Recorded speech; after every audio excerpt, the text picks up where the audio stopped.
దేవుని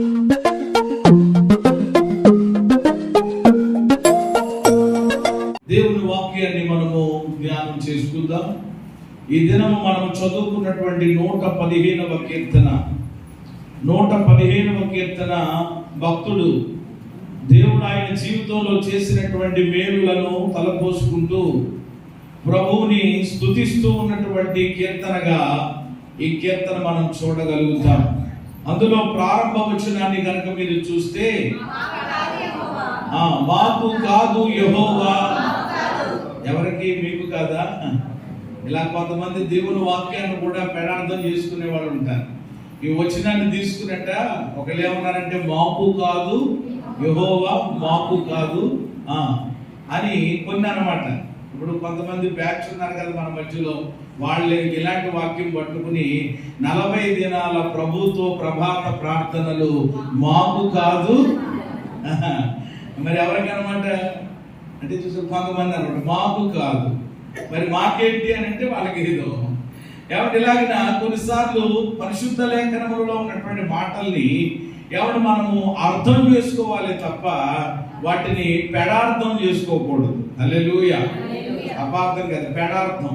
పెడార్థం అంటే ఉన్న అర్థం ఏమైపోద్ది అనమాట, పోద్ది. అందుకని వాక్యాన్ని వాక్యముగానే మనం ఏం చేయాలి, అర్థం చేసుకోవాలి అని చెప్పడానికి ఏమండి ఈ మాట నేను మీకు జ్ఞాపకం చేస్తున్నాను. సరే, ఇప్పుడు మాకు కాదు యెహోవా, మాకు కాదు, నీ కృపా సత్యములను బట్టి నీ నామమునకే.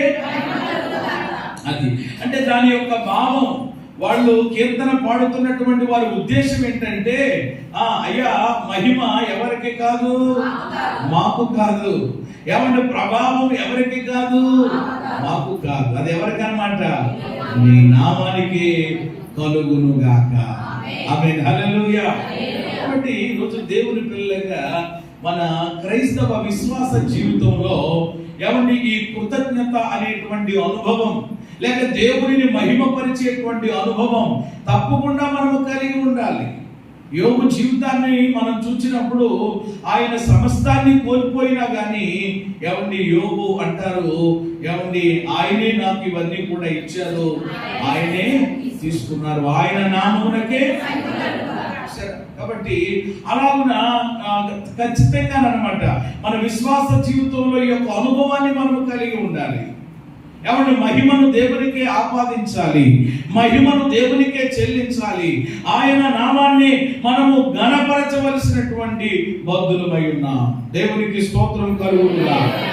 అయితే ఈ కీర్తన నేను చదువుతూ ఉన్నప్పుడు, ఈ కీర్తన ధ్యానం చేస్తున్నప్పుడు ఒక మనందరికీ పరిచయమైనటువంటి మాటే ఆ వచనములో నుండి, అంటే ఈ కీర్తన కృతజ్ఞతా కీర్తన అని లేక దేవునిని మహిమపరిచేటువంటి కీర్తన అని చెప్పడానికి కేవలం ఆ మొదటి వచనాన్ని నేను జ్ఞాపకం చేశాను. కానీ ఇప్పుడు నేరుగా మన వర్తమానములోనికి మనం వెళ్ళినట్లయితే ఈ కీర్తన భాగంలో ఆ మాట మనం చదువుకుని మన ధ్యానాన్ని ప్రారంభిద్దాం. 12వ వచనం, యెహోవా మమ్మును మరిచిపోలేదు, ఆయన మమ్మును. ఇక్కడ ఈ కీర్తనలో ఏమండి ఈ భక్తుడు దేవునిని మహిమపరుస్తూ, ఈ కీర్తనలో భక్తుడు దేవునిని ఆరాధిస్తూ, ఈ కీర్తనలో ఏమండి భక్తుడు దేవునిని కొనియాడుతూ, ఏమండి దేవుని యొక్క ఔన్నత్యాన్ని లేక దేవుని యొక్క మంచితనాన్ని, ఆయనలో ఉన్నటువంటి ఒక గుణశీలతను ఆయన జ్ఞాపకం చేస్తున్నాడు.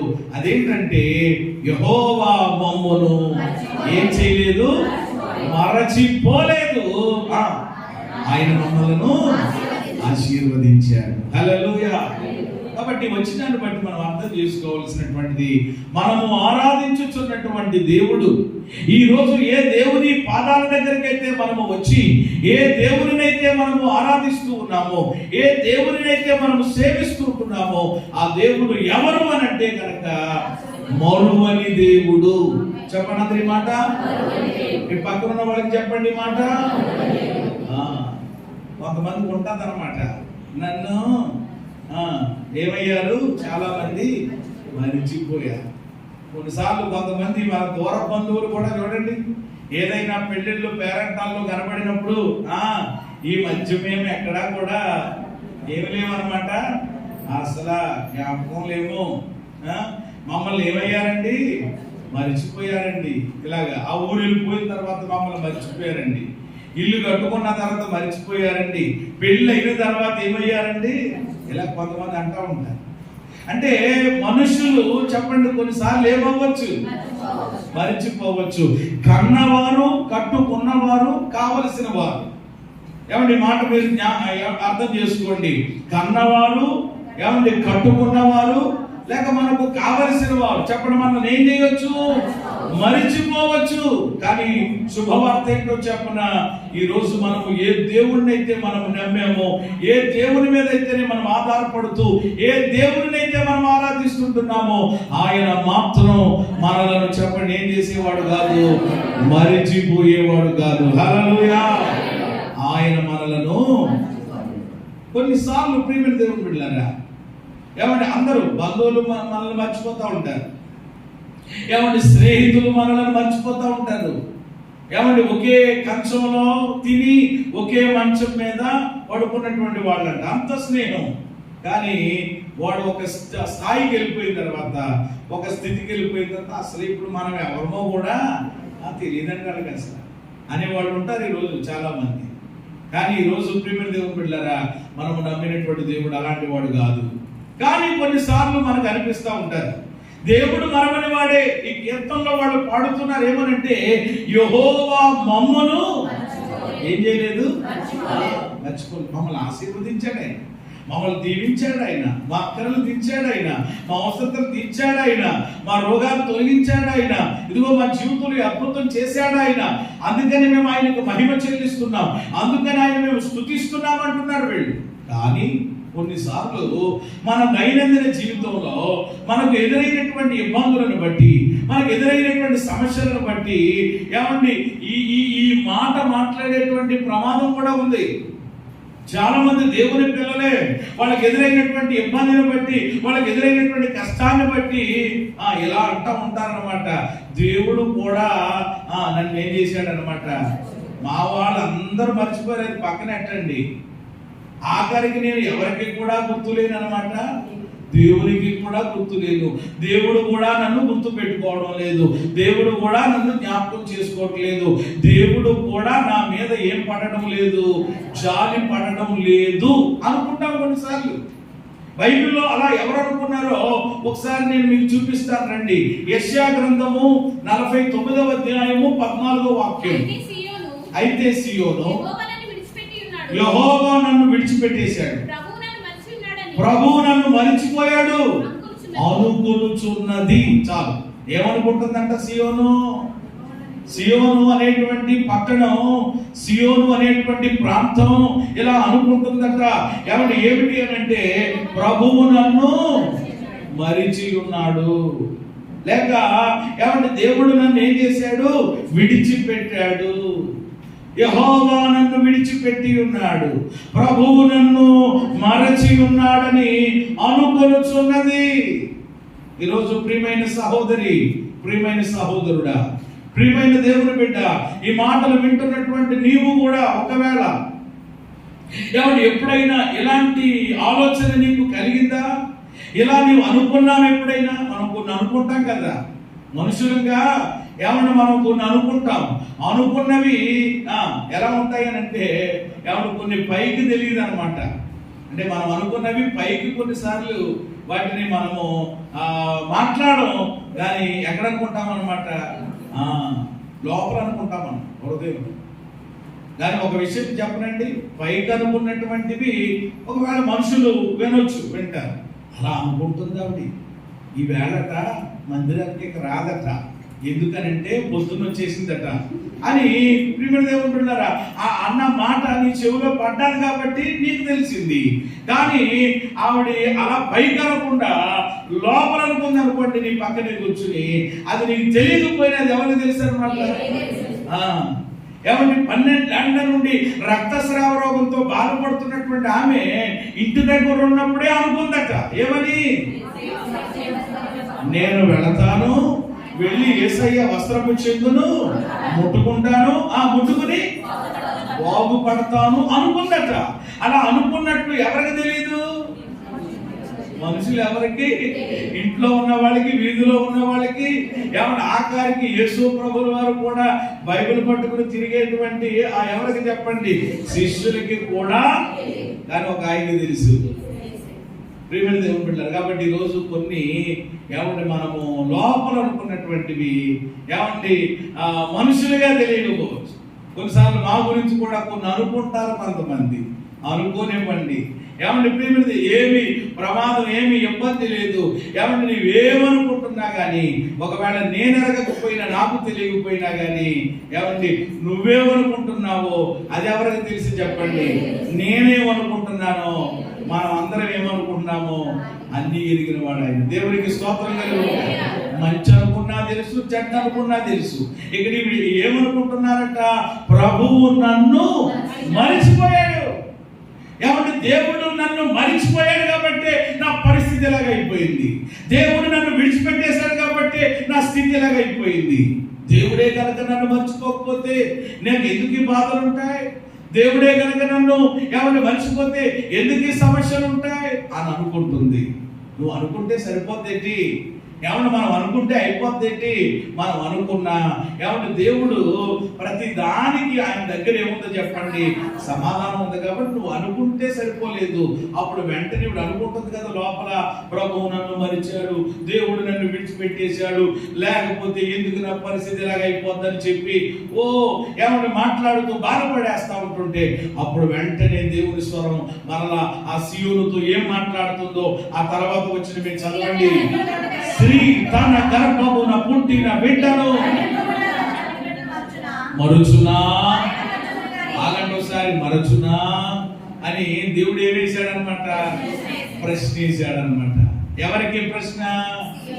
ఏమండి, ఎవరైతే అనుకుంటున్నారో వాళ్ళకి ప్రశ్న.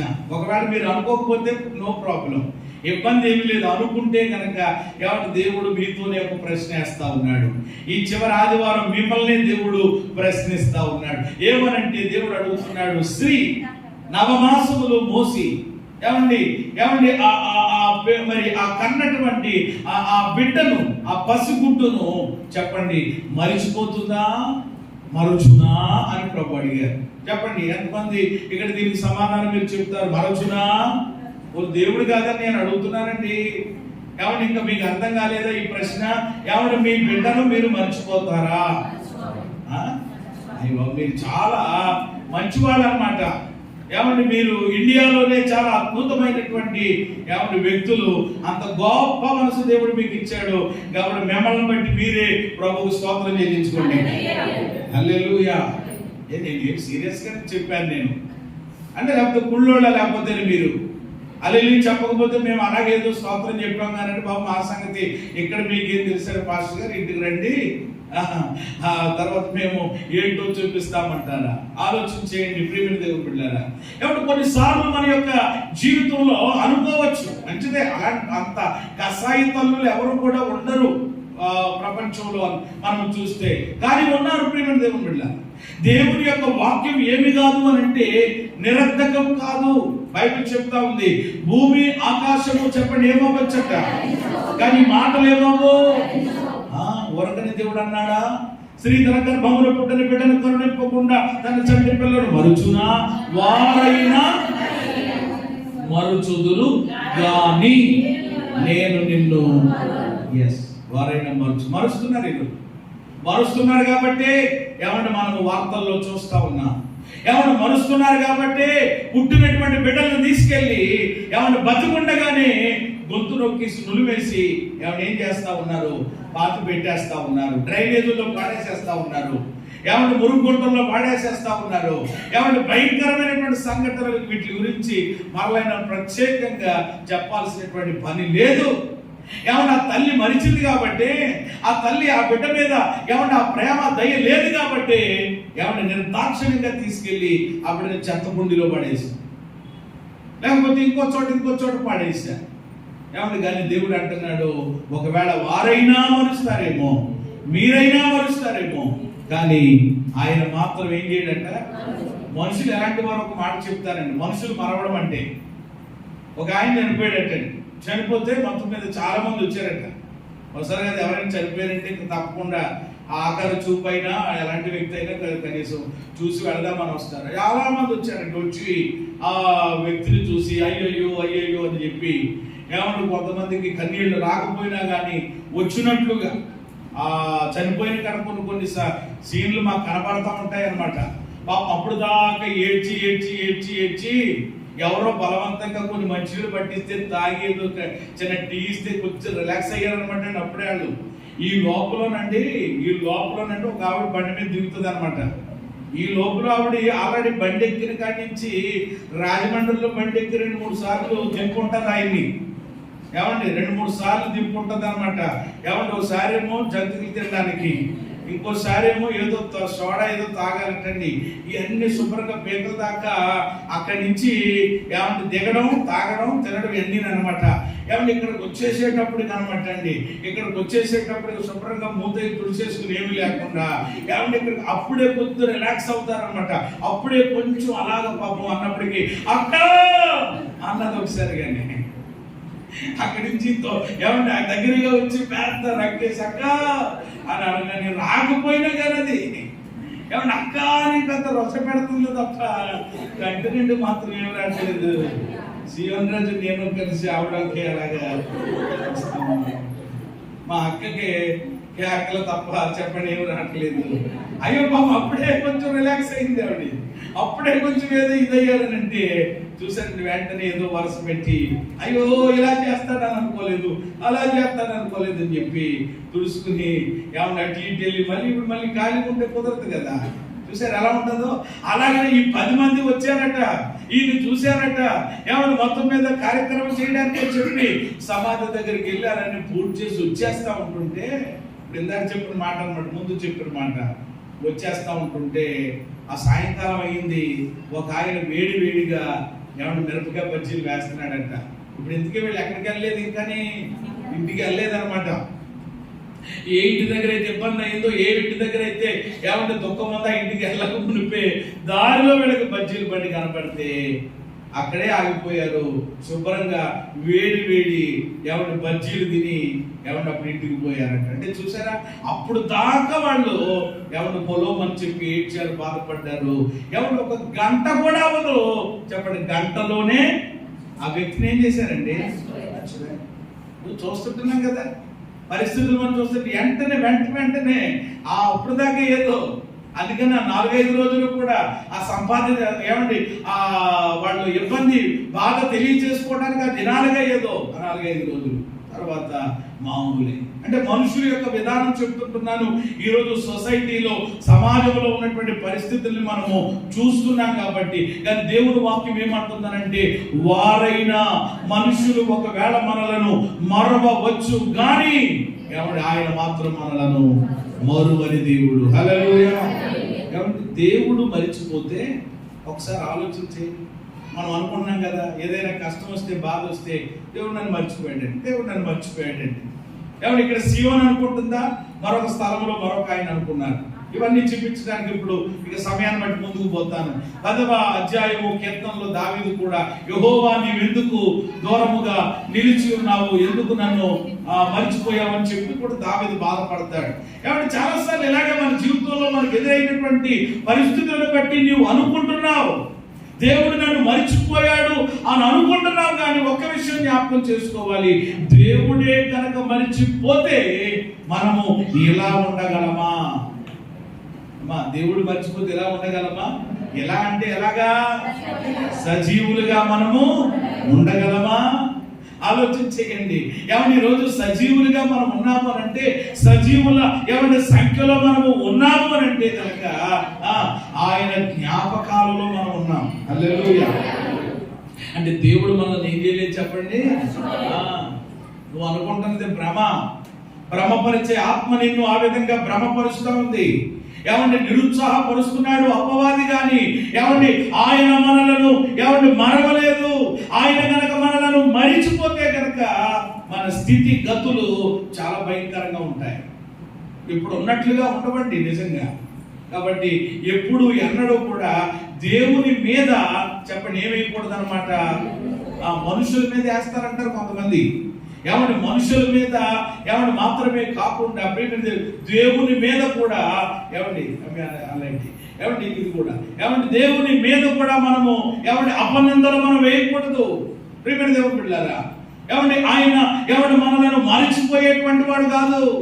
ఆయన ఏ మాత్రము కూడా ప్రియమైన దేవుని బిడ్డలారా మనలను విడిచిపెట్టేటువంటి దేవుడు కాదు. ఆయన చెప్పాలి అని అంటే ఈ రోజు వరకు కూడా మనము క్షేమంగా ఏమన్నా మనం ఉనికిని కలిగి చలిస్తుంటున్నాము అని అంటే కనుక మనము ఆయన జ్ఞాపకాలలో ఉండి ఉన్నాము. దేవునికి స్తోత్రం కలిగి ఆమేన్ హల్లెలూయా. అయితే దేవుని వాక్యంలో నుండి కొన్ని మాటలు నేను యొక్క అంశంలో తెలియజేస్తాను. అదేంటంటే దేవుడు మనలను ఏమాత్రం మర్చిపోయేవాడు కాదు. ఇంకా దీనికి సంబంధించిన వాగ్దానాలు చాలా ఉన్నాయి. నిన్ను విడువను, నిన్ను ఎడబాయను, నిబ్బరము కలిగి ధైర్యము అని ఇలా చాలా మాటలు దేవుడు చెప్పాడు. ఆయన ఏమాత్రం కూడా మనలను మరవడు. అయితే దేవుడు మనలను మరవకుండా ఉండాలంటే నిత్యము మనము ఆయన జ్ఞాపకాలలో ఉండాలంటే ఏమంటే ఈ మాట మీరు గమనించారు. ఆయన అయితే మరవడు, కానీ ఏమంటే ఒకవేళ మరిచాడు అని అంటే దేనిని బట్టి మరుస్తాడు అని అంటే ఊరకనే కాదు, మన యొక్క అవిధేయతలను బట్టి, మన యొక్క అశ్రద్ధను బట్టి, ఏమంటే మన యొక్క భక్తిహీనతను బట్టి ఇంకొకవేళ ఏమంటే దేవునికి ఒకవేళ మరుపు రావచ్చేమో, అంటే మనం చేసుకున్నటువంటి దాన్ని బట్టి. అయితే ఏమంటే దేవుడు మనలను మరవకుండా ఎవరు ఉండాలంటే నిత్యం మనం ఆయన జ్ఞాపకాలలో ఉండాలి అని అంటే, నిత్యము ఆయన సైగలలో మనం ఉండాలి అని అంటే ప్రియమైన దేవుని బిడ్డలారా మనం కలిగి ఉండవలసినటువంటి శ్రేష్టమైనటువంటి లక్షణాలు ఏంటి? సంవత్సరము చివరి దినములలో మనం ఉంటున్నాం కనుక ఏమండి ఇక కొన్ని దినములలో ప్రియమైన దేవుని బిడ్డలారా ఈ యొక్క మాసాన్ని మనం ముగించుకుని ఈ సంవత్సరంలో చివరి మాసంలోనికి మనం వెళ్ళబోతుంటున్నాం కనుక ఎంతైనా దేవుని వాక్యము ద్వారా మన జీవితాల్ని ఏమంటే పరీక్ష చేసుకోవడం లేక పరిశీలన చేసుకోవడం ఎంతైనా అవసరం కనుక దేవుని ఆత్మ ద్వారా ఈ మాటలు నేను మీకు జ్ఞాపకం చేయాలని ఆశపడతా ఉన్నాను. మనము ఏమంటే దేవుడు మనలను మరవకుండా ఉండాలంటే లేక నిత్యం మనం ఆయన జ్ఞాపకాలలో ఉండాలి అని అంటే కనుక ఏమంటే మనము వేటిని మరవకూడదు. అది ఈరోజు మనం నేర్చుకోబోతున్న విషయం. ఆయన ఎలాగైనా మనలను మరవడు, అది సత్యం. ఏమంటే దేవుడు మనల్ని మరవడు, కానీ ఒక ప్రమాదం ఉంది. అదేంటంటే మనము దేవునిని చెప్పండి ఏం చేసే ప్రమాదం ఉంది? మరిచిపోయే ప్రమాదం ఉంది. ఎవరికైనా ఎవరి జీవితంలోనైనా అది తలపెట్టవచ్చు అనమాట అండి. కాబట్టి అది జరగకుండా మనం కొన్ని జాగ్రత్తలు తీసుకునేటట్లుగా ఏమంటే మనము వేటిని మరవకూడదు. ఆయన మనలను మరవని వాడి, కానీ మనము దేనిని మరవకూడదని దేవుడు ఈ పరిశుద్ధ గ్రంథములో రాయించాడు. త్వరగా మనకు ఉన్నటువంటి సమయంలో కొన్ని మాటలు నేను మీకు జ్ఞాపకం చేస్తాను. మీరు నాతో పాటు దేవుని వాక్యాన్ని చక్కగా ఎవరు మీరు వినాలని గ్రహించాలని ప్రభు పేరట మీకు తెలియజేస్తా ఉన్నా. నెంబర్ 1, మొట్టమొదటి మాట, మనం వేటిని మరవకూడదు అని అంటే ముందు మాట చెప్పిన తర్వాత వాక్యాన్ని చెప్తాను. మొదటిది మనము దేవునిని మరవకూడదు. మొదటిగా మన జీవితంలో ఎవరిని మరవకూడదు చెప్పండి? దేవునిని ఏమాత్రం మర్చిపోకూడదు. ఇది నా మాట కాదు, పరిశుద్ధ గ్రంథంలోనూ ఉంది. రండి చదువుదాం ఈ మాట. ద్వితీయోపదేశ కాండము 6వ అధ్యాయము 12వ వాక్యం. ద్వితీయోపదేశ కాండము 6:12.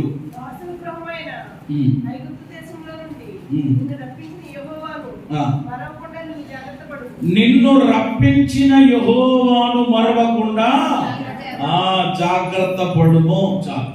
ఇక్కడ మోషే, దైవజనుడైన మోషే ఇశ్రాయేలీల ప్రజలతో చెప్తున్నటువంటి మాటలు ఇవి. ఓ ఇశ్రాయేలీలారా, మీరు కొన్ని విషయాలలో జాగ్రత్తలు కలిగి ఉండాలి అని చెప్తూ ఈ మాట జ్ఞాపకం చేస్తూ వచ్చారు.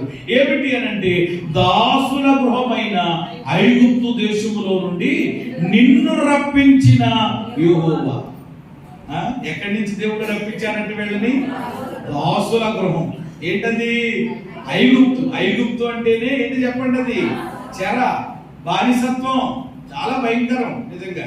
అలాంటి భయంకరమైనటువంటి ప్రియమైన దేవుని బిడ్డలారా బానిసత్వము నుండి ఫరో యొక్క కఠినమైనటువంటి దాస్యము నుండి, ఆ భయంకరమైనటువంటి పరిస్థితిలో నుండి దేవుడు వీళ్ళని ఏం చేశాడనమాట, బయటకు తీసుకొచ్చాడు. దేవుడే కదా. కాబట్టి నిన్ను రప్పించినటువంటి యెహోవాను నీవేం చేయకూడదు అనమాట, మరవకుండా నీవేం పడాలి, జాగ్రత్త.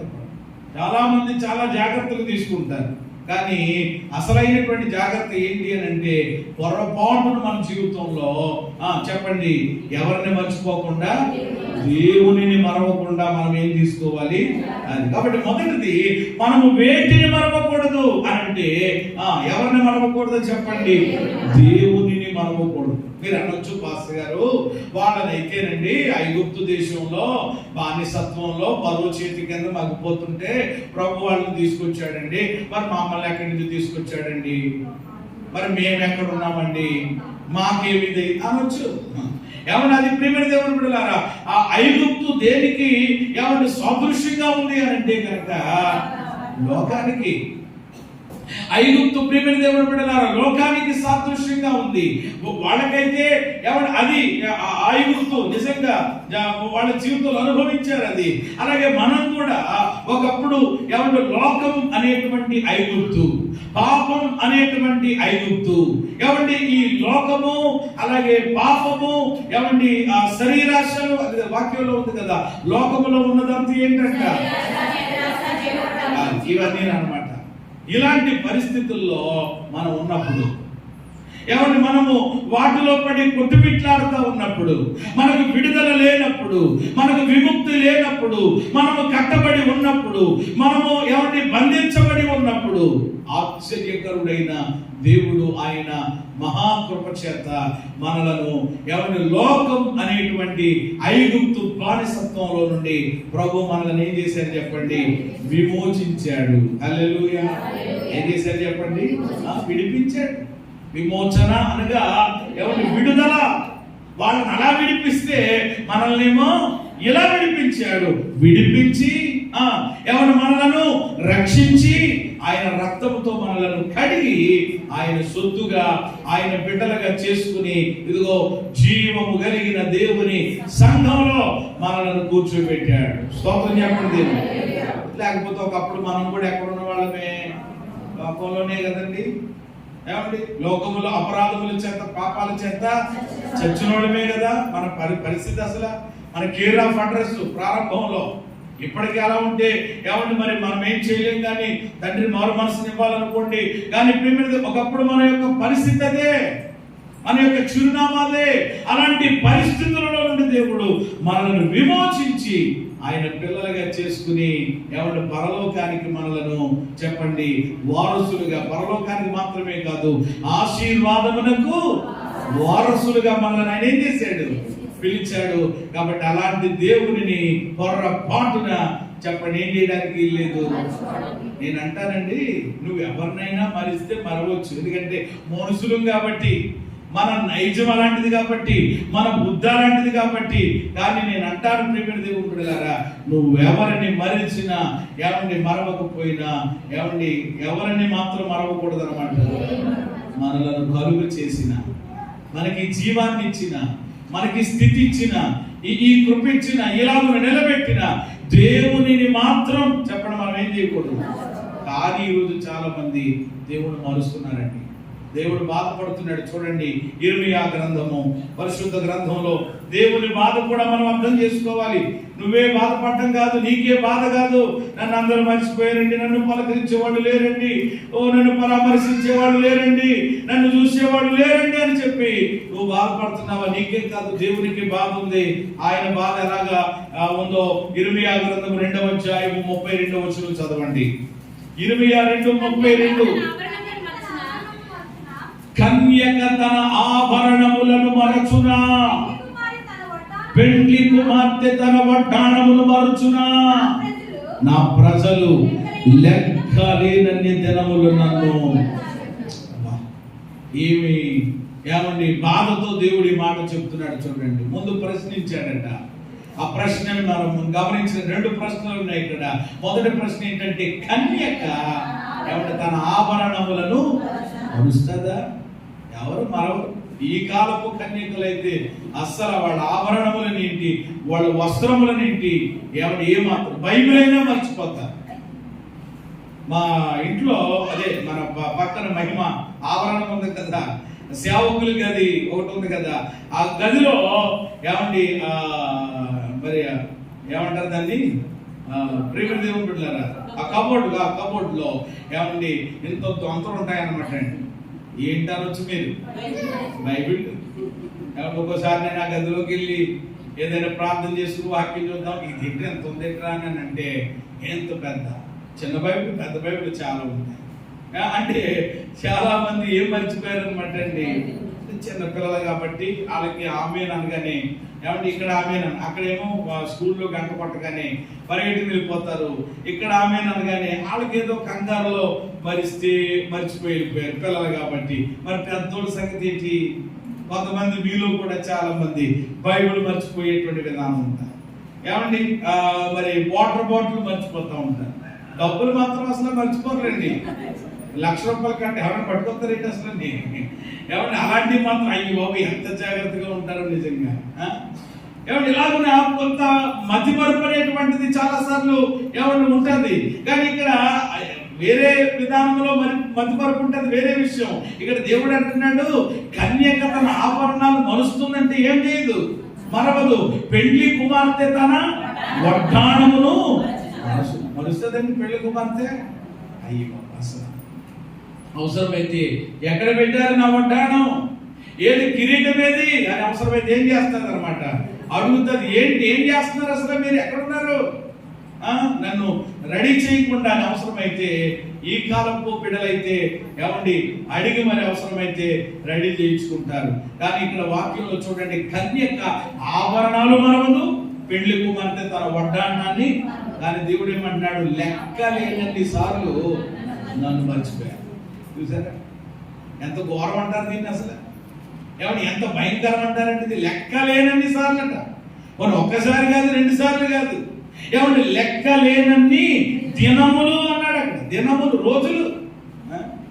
అది ప్రియమైన దేవుని బిడ్డలారా, మన బ్రతుకుల్లో ఏ మాత్రము ఇటువంటి స్థితి ఏమండి మన బ్రతుకులో రాకుండును గాక. ఇది రాకూడదు. నాకేమనిపిస్తుంది ఏంటంటే, దేవుణ్ణి మరిచినటువంటి వాడికి ఇంకా గతులు ఉంటాయంటారు అసలు. ఏమంటే అదే ఆ గతులు అంటే దానికి ముందు పెట్టుకోండి అనమాట అండి.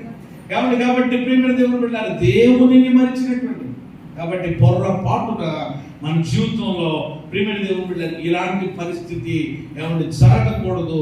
ఏ మాత్రము కూడా ఏమంటే మనము దేవునిని మరవడానికి. బైబిల్లో కొందరు ఉన్నారు, వాళ్ళు దేవుని మర్చిపోయారు. దేవుని ఏమండి మరి ఆ కార్యాలు వారి జీవితాల్లో చూచి కూడా, దేవుని గొప్పతనమును చూచి కూడా మర్చిపోయినటువంటి వాళ్ళు తర్వాత ఏమైపోయారో కూడా వాళ్ళ గురించిన చరిత్ర ఏమండి రాయబడ్డది. అవన్నీ ఇప్పుడు నేను చూపించట్లేదు. కానీ ఏమండి మనము వేటిని మరవకూడదు అని అంటే, మొదటిది ఎవరిని మరవకూడదండి, దేవునిని మరవకూడదు, మొదటి మాట. రెండవదిగా ఏమండి దేవుడు చేసిన కార్యాలను మరవకూడదు. ఏం మరవకూడదు చెప్పండి, దేవుడు చేసిన కార్యాలు. మరి ఇప్పుడు దేవుడు ఉన్నాడు, ఆయన ఉన్నాడు కనుకనే చెప్పండి, ఆయన మన జీవితంలో ఏం చేస్తున్నాడు, కార్యాలు చేస్తున్నాడు, కార్యాలు చేశాడు. ఎన్నెన్నో కార్యాలు నిజంగా మన జీవితంలో ఏమండి లెక్కించలేనిటువంటి మేలులు మన బ్రతుకులో ప్రభు చేశారు. 103వ కీర్తన ఆ మొదటి 2 వచనాలు మనందరికీ కంఠత వాక్యాలే కదా. ఏమండి 103వ కీర్తన ఎంత అద్భుతమైనటువంటి కీర్తన అది. నిజంగా భక్తుడైనటువంటి దావీదు తన అనుభవంలో నుండి పాడినటువంటి చాలా ఏమంటే అద్భుతమైనటువంటి కీర్తన ఇది. అందుకని ఏమన్నా అందరము కలిసి ఈ మాటలా వెనకాల చెప్పండి, నా వెనకాల చెప్పండి. నా ప్రాణమా యెహోవాను సన్నుతించుము, నా అంతరంగమునున్న సమస్తమా ఆయన పరిశుద్ధ నామమును సన్నుతించుము. నా ప్రాణమా యెహోవాను సన్నుతించుము, ఆయన చేసిన ఉపకారములలో దేనిని మరువకుము. ఆమేన్. ఆయన చేసిన ఉపకారములలోనంట ఎవరితో చెప్పాలి ఈ మాట? మీ ఆయనతో కాదు, మీ ఆవిడతో కాదు. ఎవరితో చెప్పాలి అని అంటే దేవుడు. ఎప్పుడు చెప్పాలి? ఇది సంవత్సరానికి ఒకసారి చెప్పాలా? నెలలో ఆఖరి ఆదివారం చెప్పాలా? ఏమంటే 31st నైట్ చెప్పాలా అని అంటే నేను అంటాను, ఉదయం లేవగానే ఎవరు మొదటగా దేవుడితో చెప్పాల్సిన మాట అంటే నీ ప్రాణంతో చెప్పుకోవాల్సిన మాట ఏంటి? నా ప్రాణమా యెహోవాను ఆయన చేసిన ఉపకారాలు దేన్ని ఎవరు కృతజ్ఞత మనము కలిగి ఉండాలి. ఎవరు ఆయన చేసినటువంటి వేలు ఉపకారాలు ఎవరు వేటిని కూడా పొరపాటును మన జీవితంలో చెప్పడం ఏం చేయకూడదు, మరవకూడదు, మర్చిపోకూడదు. కానీ ఈరోజు చాలా మంది దేవుని ప్రజలు, దేవుని బిడ్డలై ఉండి కూడా దేవుని ద్వారా మేలులు పొందుకుని ఉపకారాలు పొందుకుని మరిచిపోయేటువంటి వారిగా ఉంటున్నారు చాలా మంది. అది చాలా విచారకరమైనటువంటి పరిస్థితి. ఏమాత్రం కూడా అలాంటి వారిగా, అలాంటి స్థితిలోనికి మనం ఎప్పుడు దిగజారకూడదు. ఇశ్రాయేలీలే వాళ్ళ పట్ల దేవుడు ఎన్ని కార్యాలు చేశాడండి. అందుకని మోసే ఉత్తరం చెప్పలేదండి. మోసే వరకనే చెప్పలేదు, రా బాబు అడుగడుగున మీ పట్ల దేవుడు ఎన్ని కార్యాలు చేశాడురా, అక్కడి నుంచి ఇక్కడ తీసుకొచ్చాడు. మరి మీరు కట్టని ఇండ్లలోను, మీరు తవ్వని బావుల్లో అన్ని కూడా మీరు చక్కగా తాగారు, తిన్నారు. కాబట్టి దేవుడిని ఏమాత్రం కూడా ఏం చేయకండి, చెప్తానే ఉన్నాడు ఆయన. మనకు వచ్చినటువంటి అదేనమాట అండి. చెప్తా ఉంటుంటే ఏమండి ఎన్నిసార్లు గద్దించినా ఏమంటే ఒక్కొక్కరు ఏమవునట్టండి, నువ్వు అలాగే చెప్పుకుంటానే ఉండు, నేను ఇలాగే ఉంటాననేటువంటి వాళ్ళు ఉంటారు. చెప్పాడా ఆల్రెడీ అక్కడ ఆయన, దేవుణ్ణి మర్చిపోకండి అని అంటే వీళ్ళు ఏం చేశారు? ఏమండి దేవుణ్ణి, అలాగే దేవుడు చేసినటువంటి ఆ భీకరమైన కార్యాలను కూడా చూడండి. కొన్ని వచనాలు కరెక్ట్గా పెద్ద వివరించిన కానీ చూపిస్తానంతే. 78వ కీర్తన 11వ చరణం. 78వ కీర్తన 11వ చరణం.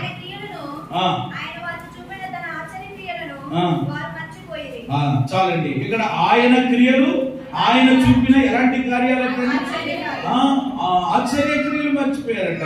తర్వాత మరలా మీరు 106వ కీర్తన దగ్గరికి రండి. 106 13. ఆయనను వారి కార్యములను వెంటనే మరిచిపోయిరి. ఎలా మరిచిపోయారటండి? మళ్ళీ 22 చదవండి. అందులోనే ఎర్ర సముద్రమునొద్ద బయలు పుట్టించు క్రియలు చేసిన తన రక్షకుడైన దేవునిని. ఇంకెలాంటి బోల్డెన్ సార్లు ఉంటాయన్నమాట. ఓ 3 మాటలు నేను మీకు చూపించాను. ఎందుకనంటే కొంచెం సాక్ష్యం బలపడుతుంది కాబట్టి. ఏమన్నా అక్కడ 78వ కీర్తనలో చూసాం దేవునిని, అంటే ఆశ్చర్య కార్యాలు, భీకర కార్యాలు చేసిన దేవుడిని ఏం చేశారట. మరి ఇక్కడేమంటాడు ఆయన? వెంటనే. వెంటనే అంటే దాని అర్థం ఏంటి? వెంటనే అంటే కార్యము. ఇలా చెప్తే బాగుంటుందేమో. తిన్న వెంటనే, అప్పుడు దాకానే తిన్నారు మన్న, వెంటనే మర్చిపోయే రోజు మన్నైనా. మేము మాంసం అక్కడ ఐగుప్తులో ఉంటే మళ్ళీ ఫరో ఎంత జాలి కలిగినోడు కింద అనిపిస్తుంది. మళ్ళీ వెలిగిప్పుడు కొన్నిసార్లు దేవుడేమో చాలా మందికి ఏమైపోతారు అనమాట, దెయ్యంలా కనపడతా ఉంటాడు. దెయ్యమేమో కొన్నిసార్లు ఏమైపోతారనమాట, దేవుడైపోతుంది అనమాట అండి. ఆ ఫరో ఏ మంచిది, ఆడేం తినేవాడు అనమాట, మాంసం తిని మూలుగులన్నీ పట్టుకొచ్చి మాకేస్తే మేమేం పెట్టుకునే వాళ్ళం, పులుసు పెట్టుకునే వాళ్ళం అనమాట, సూప్ చేసుకునే వాళ్ళం అనమాట. కాబట్టి అక్కడ అదైనా దొరికేది, ఇక్కడికి వచ్చిన తర్వాత మాకేమీ లేదు, నాలుగు ఏమైపోతుంది అక్క అని మొదలెట్టారు. మళ్ళా దేవుడు ఏం చేస్తాడు, సరేరా బాబు అని చెప్పి పూరేళ్లను వాలింపు చేసి ఎవరిని చక్కగా పూసుకుని తినేలాగా, ఎవరి చేతుకు దొరికేలా దేవుడు చేస్తే ఏమండి ఇంకా నట్టండి, ఏమండి అది వాళ్ళ తిన్నారట. అది ఇంకా ఎక్కడ ఉందంటండి, ఆ పళ్ళ సొంతులలో ఉండగానే వెంటనే మళ్ళా దేవుడిని చూసారా, తిన్న వెంటనే ఏమంటే తిన్న వెంటనే ఏమంటే కొంతమంది అలాగేనమాట, అద్భుతం జరిగేదాకా దేవుడు చెయ్యాలి అని అంటూ ఉంటారు. దేవుడు అలా చేసేస్తూ ఉంటాడు. ఒకేసారి దేవుడు అది అని చెప్పి ఓ మాట మాట్లాడుతూ ఉంటారు, ప్రభువుని స్తుతిస్తారు, అంతే. మళ్ళా 2-3 రోజులు అయ్యేటప్పటికి అది ఏ మాత్రం కూడా మన జీవితంలో ఉండడానికి వీల్లేదండి. వెంటనే మర్చిపోయారట. అది నాకు చాలా ఆశ్చర్యం అనిపించింది. కొన్ని రోజులు అయిపోయిన తర్వాత, కొంత బాధపడిపోయిన తర్వాత కొన్ని మర్చిపోయారంటే దానికి ఒక అర్థం ఉంటుంది. కానీ వెంటనే ఎర్ర సముద్రము వద్ద భయము పుట్టించే కార్యాలు, భీకరమైన కార్యాలు, ఆశ్చర్య కార్యాలు, మహాశ్చర్య కార్యాలు చేసినటువంటి దేవునిని మన పితరులు ఏమయ్యారు చెప్పండి? మరిచిపోయారు. వారి వలె మనం ఉండడానికి వీలు లేదు. ఏమంటే మనము మాత్రం చెప్పండి దేవుని కార్యాలు, ఏమంటే దేవుని ఉపకారాలు చెప్పండి ఏం చేయకూడదు? మరిచిపోకూడదు. మరి మరొక ఏం చేయాలి అని మేము మరిచిపోవట్లేదండి. చాలా మంది చాలా తెలివైన వాళ్ళు ఉంటారు. ఎలాగంటే అయ్యో ఊరుకోండి పాస్టర్ గారు అలా చెప్పారు, ఇదేంటండి అలాగ ఎప్పుడు నేను అలాగ దేవుడిని ఎప్పుడు ఏం చేస్తా ఉంటానండి?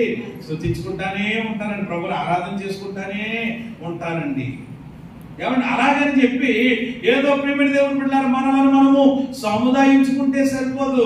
దేవుని యొక్క కార్యాలు నీ జీవితంలో అనుభవించావు కదా, నీ బ్రతుకులో చూచావు కదా, అవి నీకు మట్టికే పరిమితం కాకుండా ఇదిగో దేవుడు నా జీవితంలో, ఇదిగో దేవుడు నా కుటుంబంలో, ఇదిగో ఈ కీడు నుండి తప్పించాడు, లేక ఈ మేలు చేశాడు, ఈ అద్భుతం చేశాడని చెప్పి అందరూ ఎరిగేటట్లుగా సమాజము మధ్యలో ఆయన యొక్క నామాన్ని మనం ఏం చేయాలి అని అంటే ఘనపరచాలి. హల్లెలూయా.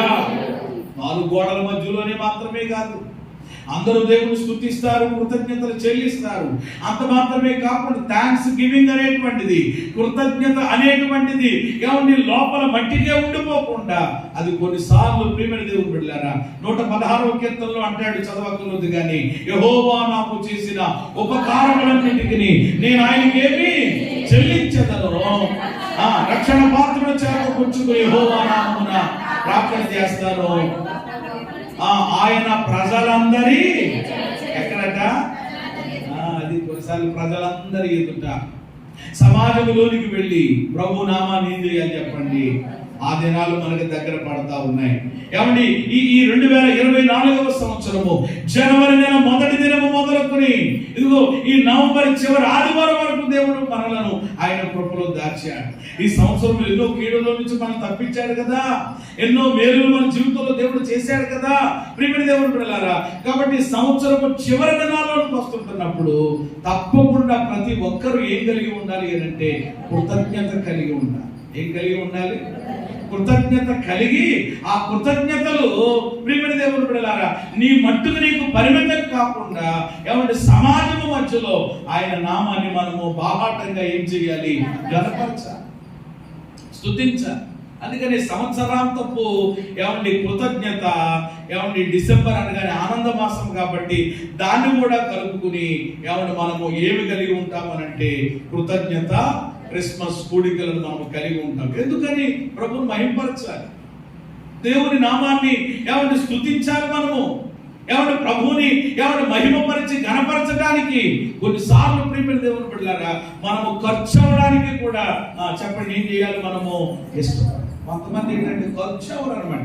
ఖర్చు లేకుండా స్తోత్రం స్తోత్రం స్తోత్రం స్తోత్రం మంచిదే, స్తుతించడం. అలాగ మాత్రమే కాకుండా ఏమంటే కేవలం మన నోటుతో మాత్రమే కాకుండా ఏమంటే మన యొక్క ఏమంటే బలాన్ని, మన యొక్క సమయాన్ని, మన యొక్క ధనమును హెచ్చించి ప్రభు ప్రేమను అనేకులకు ప్రకటించి సమాజము మధ్యలో ప్రతి ఒక్కరూ కూడా దేవునికి ఏం చెల్లించాలి అని అంటే కృతజ్ఞతాస్తుతులు చెల్లించాలి. ఆ రోజులు దగ్గర పడతా ఉన్నాయి. నేను అందుకనే అంటాను అనమాట, ఒక విశ్వాసి అయినటువంటి ప్రతి బిడ్డ ఏమంటే ప్రభు యేసు రక్తంలో కడగబడినటువంటి ప్రతి బిడ్డ కూడా ఏమంటే కనీసం సంవత్సరానికి ఒక్క పర్యాయమైన మన ఇంటి దగ్గర తప్పకుండా ఏం జరగాలి చెప్పండి? కృతజ్ఞత కూడిక అనేటువంటిది జరగాలి తప్పకుండా. మీరు అనొచ్చు ఏం చేశారండి అంటే కృతజ్ఞత కూడికంటే చాలా మంది ఏమనుకుంటారు, ఏదో వీళ్ళకి పెళ్ళి అయితేనే లేకపోతే ఏదో జరిగితేనే ఏదో అని కేవలము వాటి విషయాల్లో మాత్రమే కాకుండా ఏమండి వాటి విషయంలో మాత్రమే కాకుండా మరి ఈ సంవత్సరం అంతా దేవుడు మనకు క్షేమాన్ని ఇచ్చాడే, ఈ సంవత్సరం అంతా దేవుడు మనల్ని పోషిస్తూ వచ్చాడే, మనల్ని ఆదరిస్తూ వచ్చాడే, మనల్ని సంరక్షిస్తూ వచ్చాడే. మరి ఆయనకి స్తుతులు చెల్లించొద్దా? ఆయన నామాన్ని గణపరచొద్దా? తప్పకుండా ఇది చేయాలి. ఏమంటే 10 మంది కుష్ఠరోగులట 10 మంది ఏమయ్యారు చెప్పండి? బాగుపడ్డారు. కానీ తిరిగి వచ్చింది మాత్రము ఒక్కడే మహిమపరిచింది మాత్రము. అందుకని ప్రభు అన్నాడు, ఈ అన్యుడు తప్ప దేవుని మహిమపరచడానికి ఎవరు? ఒక అన్యుడే దేవుని మహిమపరిస్తే ధన్యులుగా చేయబడినటువంటి మనము ఇంకెంతగా దేవుని మహిమపరచాలండి? ధన్య జీవులుగా చేసినటువంటి దేవుని ప్రియమైన దేవుని బిడ్డలారా ఎంతగా దేవుని కనపరచాలి అని తప్పకుండా ప్రతి ఒక్కరు కూడా వాక్య సత్యం ఎరిగినటువంటి ప్రతి ఒక్కరు కూడా ఏదో ఒక బలమైన కారణం చేస్తేనే ఏదో అనేటువంటి అది పెట్టుకోకండి దయచేసి. ఏమంటే ఈ సంవత్సర కాలం అంతట్లో మరి దేవుడు చేసినటువంటి మేళ్ళు ఎన్నో ఉన్నాయి కదా, అవన్నీ తలపోసుకుని ఏమంటే సంవత్సరం ఏమంటే చివరి దినాలలో తప్పకుండా దేవునికి కృతజ్ఞతలు ప్రతి ఇంటి వారు చెల్లించాలి, ప్రభువుని గణపరచాలి. అప్పుడు మీరు అనొచ్చు, కృతజ్ఞతలు చెల్లించడం ద్వారా ఏంటండి అని. ఒక విషయం చాలా మందికి అర్థం కాదనమాట. కూటం పెట్టుకుంటే ఖర్చు అయిపోద్దని అనుకుంటారు చాలా మంది. అలాంటి వాళ్ళు కూడా ఉంటారు. ఏమంటే పనికిమాలిన వ్యర్థమైనటువంటి వాటి గురించి ఆలోచన చేయరు, కానీ ఏమంటే ప్రభువుని మహిమపరిచే విషయంలో మాత్రం, దేవుణ్ణి గణపరిచే విషయంలో లెక్కలేసేటువంటి వాళ్ళు ఉంటారు కొంతమంది. ఏమంటే నేను అంటాను, దేవుని కార్యాల విషయాల్లో మనం ఎప్పుడు ఏమైకూడదు అనమాట. వేరే వేరే ఉంటాయి, అట్లా వేసుకొని పెన్న పుస్తకం తీసుకుని అనవసరమైన చెత్త, అనవసరమైనటువంటి విధానాలు చేయడానికి ఈ మొత్తం ఎంత వస్తుందో మహా తిప్పుకొడితే ఎంత అయింది. ఏమంటే ప్రియమైనది, కొంతమంది దేవుని కనపరిచే విషయం ఎందుకో నాకు తెలియదు అసలు. కాబట్టి ఒక్క విషయం మీరు ఆలోచన చేయండి, ఇలాగని మీరు ఖర్చు అయ్యి దేవునికి కృతజ్ఞతలు చెల్లించడం ద్వారా బైబిల్ ఏం చెప్తుందంటే, కృతజ్ఞతలు చెల్లించడంలో చెప్పండి ఏముంది అని అంటే కనుక విస్తరణ, ఏమండి ఆశీర్వాదం అనేటువంటిది ఉంది. హల్లెలూయా. ఆ బైబిల్ అదే తెలియజేస్తాం. ఎక్కడైనా సరే యేసు ప్రభుల వారు కూడా 5 రొట్టెలు 2 చేపలు ఏం చెల్లించిన తర్వాత, కృతజ్ఞతలు చెల్లించిన తర్వాతే ఎన్నైనాయి? అందరు తినగా 12 గంపలు మిగిలాయి. ఎప్పుడు అందరు తినగా 12 గంపలు మిగిలాయి అంటే ఏం చెల్లించినప్పుడు?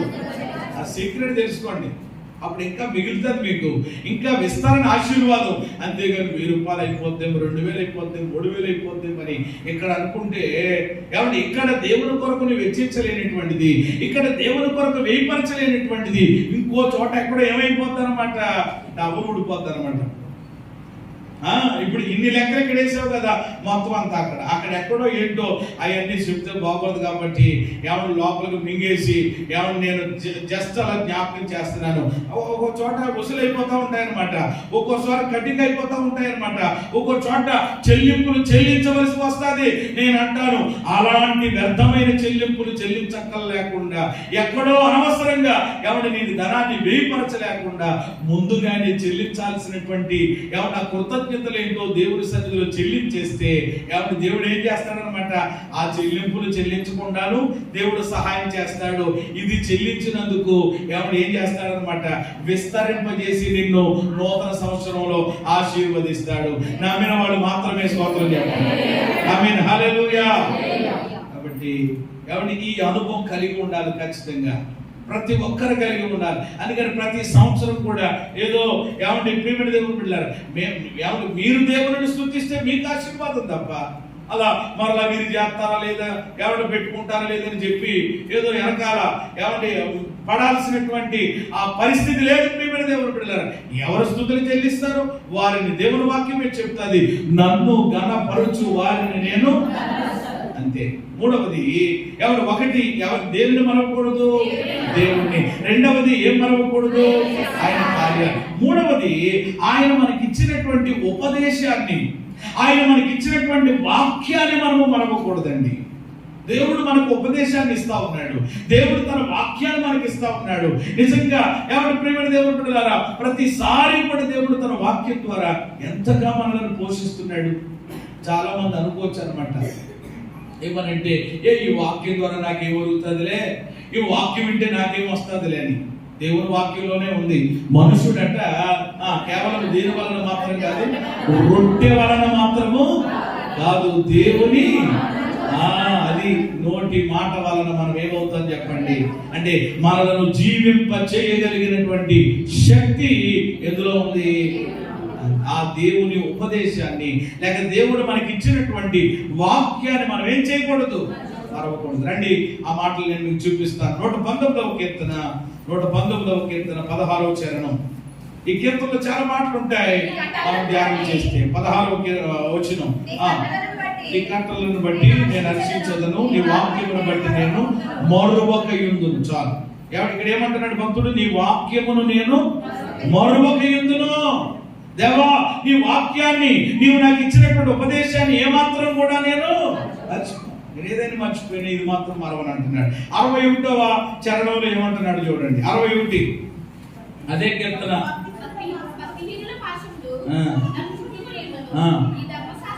నీ ధర్మశాస్త్రమును నేను మరువలి అన్ని అండర్లైన్ చేయాల్సినటువంటి మాటలండి ఇవన్నీ. అంటే బైబిల్ పెన్ ఉంటే కనుక అండర్లైన్ చేయండి దాని మట్టికి. ఏమిటదనంటే నీ ధర్మశాస్త్రమును నేను. అక్కడేమో దేని మరవలేదన్నాడు? వాక్యం అన్నాడు. ఇక్కడేమంటున్నాడు? అంటే ధర్మశాస్త్రం అన్నా వాక్యం అన్నా ఒకటే, రెండు ఒకటే, మరవలేదు అన్నాడు. మళ్ళీ 93 చూడండి. 93 అందులోనే అంటే ఎక్కువ చరణాలు ఉన్నాయి కదా.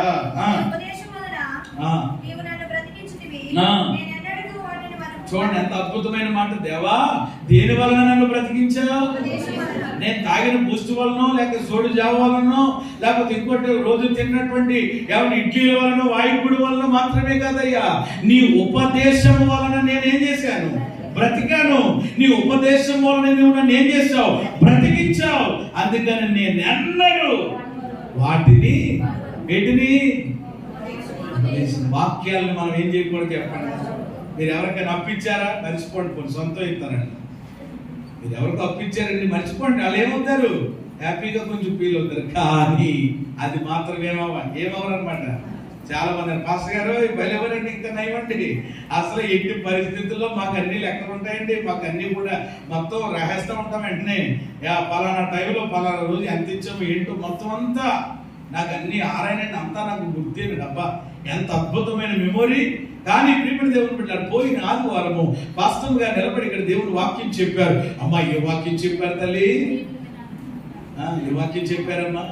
వెనకాల ఎవరు? అద్భుతంగా పాస్టర్ గారంటే ఇటు బాబు, ఇంకా ఆవిడ అంత పెద్ద, ఇంకా ఇంకా మామూలుగా అమ్మగారంటే ఇంకా ఇవన్నీ వస్తున్నాయి తప్ప ఏమంటే అమ్మగారంటే అదండి, లేకపోతే అమ్మగారంటే ఏమంటే ఇదండి అనే మాటలు వచ్చినాయి తప్ప అమ్మగారి ద్వారా పరిశుద్ధాత్ముడు ఏమంటే తెలియజేసినటువంటి అంశం మాత్రం బయటపడలేదు. దేవునికి స్తోత్రం చెప్పండి. చూసారా, చాలా మంది ఇలాగే చెప్తా ఉంటారు. అంటే అది ఇంతకు ఏమి లేదనమాట, గుర్తు లేక అది మర్చిపోయి కవరింగ్ అనమాట. ఇదంతా ఏదో రకంగా కవర్ చేయాలి కదండి. ఆ కవరింగ్ కొరకు మాటలన్నీ అయ్యగారంటే ఇలాగండి, అమ్మగారంటే ఇదండి అని చెప్పి ఏమండి ఇలా అవన్నీ అక్కర్లేదు. అయ్యగారు అమ్మగారి సంగతి పక్కనెడితే ఏమంటే వారిలో నుండి ఆత్మదేవుడు నాతో మాట్లాడినటువంటి మాట ఏంటి? మరి మీరైనా ఇప్పటిదాకా ఎవరైనా ఒక్కళ్ళైనా నోరు జాగ్రత్తమని చూస్తున్నా నేను. అబ్బా ఏంటమ్మా? ఓకే ఓకే, దేవునికి స్తోత్రం కలుగును గాక. సింపుల్ గా చెప్పాలంటే దేవుని మీద ఆధారపడుట అంతే, ఇంక దానికి పెద్ద ఇదేమి లేదు కదండి. కాబట్టి ఇలా చూసారా, పోయిన ఆదివారం విన్న వాక్యమే చెప్పండి ఏమవుతుంది అనమాట, మనకు గుర్తుండదు. అంటే మర్చిపోయేటువంటి విధానము. కానీ కొన్ని మాత్రం చాలా గుర్తు పెట్టేసుకుంటాం. చాలా ఆ రోజు ఏం జరిగిందంటే ఏమండి ఆ మాట ఇప్పటికి నాకు అలాగ ఒక్కోసారి ఏమవుతూ ఉంటుంది. ఏమంటే గుండెలో ఏమవుతుందంటండి, కరుకు మాట ఉంటుంది, గుచ్చుకుంటా ఉంది.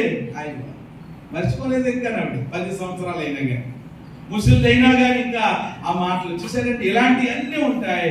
కానీ దేవుని వాక్యం మాత్రం చాలా మంది ఏమైపోతారు. కానీ ఇక్కడ కీర్తనాకారుడు ఏమంటున్నాడు? నీ ఉపదేశము వలన నన్ను బ్రతికించావు, కాబట్టి నేను ఎన్నడూ, ఎంత అద్భుతమైనటువంటి మాట అంటది, నేను ఎన్నడూ వాటిని ఏం చెయ్యను, మరువను నా గుండెల్లో దాచుకుంటాను అంటున్నాడు. 141 కూడా చదివేయండి. ఇక 141, నేను అల్పుడను, నిరాకరించబడిన వాడును, అయినను నీ ఉపదేశములను నేను. ఎంత అద్భుతమైన మాటలు, ఇవన్నీ అండర్లైన్ చేసుకోవాల్సినటువంటి మాటలే. ఏమండి పదే ఒకసారి చెప్పి మానేయచ్చు కదా. నీ వాక్యములను మరవనన్నాడు. ఏమంటే నీ ఉపదేశాన్ని మరవనన్నాడు. ఏమంటే నీ ధర్మశాస్త్రాన్ని మరవను అని అంటూ ఉన్నాడు. కాబట్టి ఈ రోజు దేవుని పిల్లలంగా ఏమండి సంవత్సరం అంతా, అప్పుడే సంవత్సరంలో ఈ 11 నెలలో ఎన్ని ప్రసంగాలు నిజంగా ఆలోచించి, ఎన్ని వర్తమానాలు. ఏమంటే ప్రతి ఆదివారం ఒక్కొక్క సందేశం. ఏమంటే ఒక టైటిల్తో ఏదో వచ్చామని చెప్పి చెప్పేసి వెళ్ళిపోయామనేటువంటిది కాకుండా ఒక్కొక్క అంశంగా దేవుడు వాక్యాన్ని ఆత్మదేవుడు మనకు అందిస్తా ఉన్నాడు కదా. ప్రతి ఆదివారం, ప్రతి మంగళవారం, ప్రతి శుక్రవారం, అది ఏ గుడికైనప్పటికీ కూడా ఏమండి అనేక విధములుగా ఏమండి దేవుడు తన వాక్యం ద్వారా మనతో ఏం చేస్తున్నాడు, మాట్లాడుతూ ఉన్నాడు. ఏమండి ఆయన ఉపదేశాలను మనకి అందిస్తున్నాడు.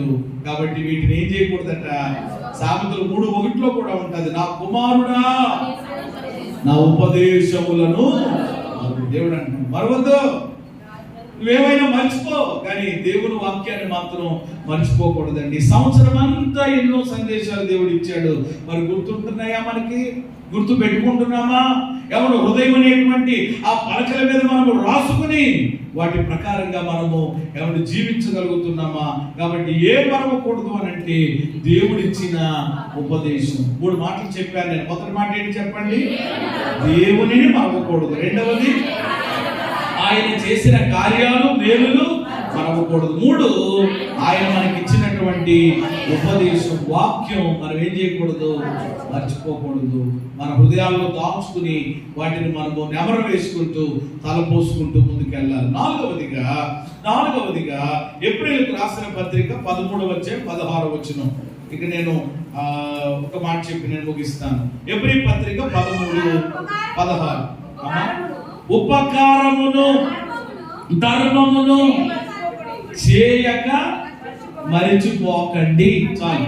ఏమంటే అట్టి యాగములు దేవునికి ఏంటంట, ఇష్టమైనవి. చాలండి. ఈ ఏప్రిల్ పత్రిక 13-16 అపోస్తలుడైనటువంటి పౌలు గారు ఏప్రిల్లో ఉన్నటువంటి సంఘానికి ఇలా చెప్తున్నాడు, ఓ ఏప్రిల్లో ఉన్న విశ్వాసులారా, ఇదిగో మీరు ఈ విషయాన్ని మర్చిపోకండి. ఏంటి అది అని అంటే ఉపకారము ధర్మము చేయ మర్చిపోకండి. ఏం మర్చిపోకూడదట మనము? ఉపకారం చేయడం, ధర్మం చేయడం ఏం చేయకూడదట. కొంతమంది ఎప్పుడో మర్చిపోయారు. చాలా మంది ఏమంటారు తెలిసి మాట్లాడితే, ఇప్పుడైతే ఏమీ చేయట్లేదు కానండి బాబు, ఒకప్పుడైతే నిజంగానండి నేను ఎంత అంటే నిజంగా ధర్మదాతని, ఇంకా మామూలుగా కాదు, నా చెయ్యి ఎలాగానంటే కనుక మరి పెట్టడమే, ఇవ్వడమే అని చెప్తా ఉంటారు. అప్పుడు ఎప్పుడు సంగతి ప్రక్కన పెడితే ఇప్పుడు ప్రస్తుతం ఏంటి వాక్యం చెప్తుంది, ఉపకారం చేయడం, ధర్మం చేయడం ఏం చేయకూడదట, మర్చిపోకూడదు. ఎందుకనంటే అట్టి యాగములు దేవునికి, అంటే ఉపకారం చేయడం, ధర్మం చేయడం అంటే ఎవరికి ఇష్టం? అది మనం ఏం చేసినా ఎవరికి ఇష్టమైన పని చేయాలండి. కాబట్టి చేస్తున్నామా మనం ఆలోచన చేయండి. ఏమండి ఉపకారం ఎవరికైనా ఉపకారం చేయగలుగుతున్నామా? సత్యమైనంత మట్టుకు నీకు అవకాశం ఉంటే ఏమండి ఎవరికైనప్పటికీ కూడా వాళ్ళు ప్రభువు నమ్మిన వాళ్ళ, నమ్మని వాళ్ళ, ఏమండి క్రైస్తవేతరులా మనకు అవసరం లేదు. కానీ ప్రియమైన దేవుని బిడ్డలారా, ఇతరులకు మనం ఏం చేయగలగాలి? ఉపకారం చేయాలి. ఉపకారమే చేయాలి తప్ప చెప్పండి ఎవరికి మనము ఉపకారం ఏదో విధంగా, ఏదో రకంగా, ఏ విధంగా దేవుడు నీకు సహాయం చేస్తే అలాగున ఉపకారం. అలాగే ధర్మం కూడా చేయడం మంచిది. కానీ కొంతమంది ధర్మ ప్రభువులు ఉంటారనమాట. ఎంత అద్భుతంగా అంటే నిజంగా వాళ్ళ గురించి ప్రత్యేకంగా పేపర్లో హెడ్లైన్లో వేయాలన్నమాట. అంత అద్భుతంగా ఉంటారు. ధర్మం చేసే విషయంలో కూడా చాలాసార్లు ఏదో పాపం వాళ్ళ ఇబ్బందులు ఉండి, ఏదో కష్టంలో ఉండి, ఏదో చిన్న సహాయం అడిగితే వెంటనే చేయకపోవడం అలా ఉంచారు. నువ్వు చేస్తే చెయ్యి, నీకు కుదిరితే లేకపోతే లేదు. కానీ కొంతమంది వాళ్ళ మాటలతో కూడా చాలా బాధ పెడతా ఉంటారు, పైకి వెళ్ళి అంటూ ఉంటారు, లేదా పని ఉండదు అంటూ ఉంటారు. రకరకాలు ఏం చేస్తే మనకేంటి అసలు? వాళ్ళు సిగ్గు ఏమండి లేకుండా ఒక రకంగా చెప్పాలంటే తగ్గించుకుని నీ దగ్గరకు వచ్చి ఏమడిగారనమాట, సాయం అడుగు. ఉంటే ఒక 5-10 లేకపోతే ఏం చెయ్యి, మౌనంగా ఉన్న. అంతేగాని ఏమండి ఏ విధమైనటువంటి దుర్భాషలు ఏమండి ఆడకూడదు. బైబిల్ చెప్తుంది, బీదలను విక్రించువాడట వారి సృష్టికర్తను నిందించువాడని బైబిల్లో. బీదలను ఏం చేసేవాడు? కాబట్టి బీదలను ఎప్పుడు ఏం చేయకూడదు అనమాట, ఎక్కిరించకూడదు. కొంతమంది బీదల్ని కూడా ఎక్కిరిస్తూ ఉంటారు. చూడండి ఎలా ఉన్నాడు, ముక్కు ఎలా ఉన్నాడు, కాలు ఎలా ఉందో, వాడి నెలకు ఎలా ఉందని చెప్పేసి. లేదు అసలు దేవుని నిందిస్తున్నట్లుగా లెక్కని బైబిల్ చెప్తా ఉంది. బీదలను కటాక్షించువాడు ఎవరట? ధన్యుడట. బీదలను కనికరించువాడు యెహోవాకు. ఎంత అద్భుతం అండి. మాటలన్నీ మనకి తెలుసు, కానీ ఏమైనా ఉపకారం ధర్మం మాత్రం చేయడానికి చాలా మందికి చేతులు రావు. నేను మీకు ఒక మంచి సలహా ఇస్తున్నాను. దేవుని సేవకునిగా మీ యొక్క క్షేమాన్ని కోరి, మీ యొక్క మేలు కోరి నేను చెప్పబోయేటువంటి విషయం ఏంటంటే, మనం ఇంకా ఏమంటే వచ్చేటువంటి దినాలు ఏ దినాలు అనమాట? వచ్చే మాసమే ఏ మాసం చెప్పండి? ఏ మాసము? కార్తీక మాసమా? జరుగుతుందండి. ఏమండి ఏ మాసం అని అంటే ఆనంద మాసం. చెప్పండి ఏ మాసం అది? అంటే డిసెంబర్ నెలని మనం పేరు పెట్టి పిలుచుకునేటువంటిది ఆనంద మాసం. అంటే ఆనందకరమైన, సంతోషకరమైనటువంటి అది మాసం. ఎందుకంటే యేసయ్య ఈ లోకానికి రక్షకుడిగా వచ్చాడు కనుక. కాబట్టి ఈ క్రిస్మస్ సీజన్లోనైనా, ఈ క్రిస్మస్ సీజన్లో ఏమంటే మనం ఆనందించడం కాదండి. ఈ క్రిస్మస్ కి నేను ఎంత అద్భుతమైనటువంటి చీర కొనుక్కున్నానో తెలుసా? ఈ క్రిస్మస్ కి నేను ఎంత అద్భుతమైనటువంటి డ్రెస్ కొనుక్కున్నానో తెలుసా? ఈ క్రిస్మస్ కి తెలుసా అని చెప్పి ఏమండి నువ్వు ఆనందిస్తూ ఇతరులతో ఆ ఆనందాన్ని ఏమండి షేర్ చేసుకోకుండా కేవలము మనం ఆనందించడమే కాకుండా ఏమండి ప్రియమైన దేవుని బిడ్డలారా, మనకున్నటువంటి దానిలో, మనకున్నటువంటి దాంట్లో ఏమంటే ఇతరులకి ఎవరు ఇబ్బందిలో ఉన్నారు, ఎవరు అవసరంలో ఉన్నారు, ఎవరు పాపం ఏమంటే సరైనటువంటి వస్త్రాలు లేక, సరైనటువంటి ఆహారం లేక బాధపడుతున్నారని గుర్తించి ఏమంటే వారికి సహాయం చేయడం ద్వారా, వారికి బహుమానం ఇవ్వడం ద్వారా, వారికి మేలు చేయడం ద్వారా చెప్పడం మనం ఏం చేయాలన్నమాట? నిజమైన ఆనందం అందులోనే ఉంటుందండి. దేవునికి స్తోత్రం.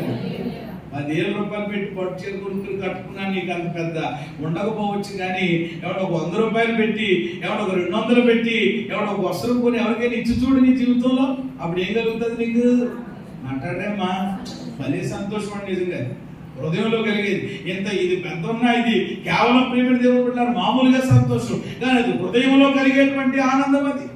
కాబట్టి నేను మీకు ఇచ్చేటువంటి ఒక సలహా ఏమిటి అని అంటే కనుక, ఎవరు ఒక 100 మంది ఎవరిని అడుక్కునేటువంటి వాళ్ళని, ఒక 200 మంది ఎవరిని భిక్షం ఎత్తుకునేటువంటి వాళ్ళని మీరు చూసుకుని వాళ్ళ దగ్గరికి వెళ్ళి మీరు ఏదో పలానా కార్యక్రమం చేయండి, పలానా చెయ్యండి అని నేనేం చెప్పట్లేదు. కానీ ఎవరు 100 మంది 200 మంది అనగానే ఓరు బాబోయ్ ఎక్కడా లేని పిడిగొచ్చి మన ఎత్తి మీద పడుతున్నట్లుగా ఉందిరా బాబు అన్నట్లుగా ఏమి అలాంటివి ఏమీ లేదు. కానీ కనీసం నేనంటాను 10 మందికో 100 మందికో కాకపోయినా ఈ క్రిస్మస్ సీజన్లో ఏమంటే మీ వీధిలో మీకు కనిపించి కొంతమంది నాకు తప్పకుండా కనపడతారండి.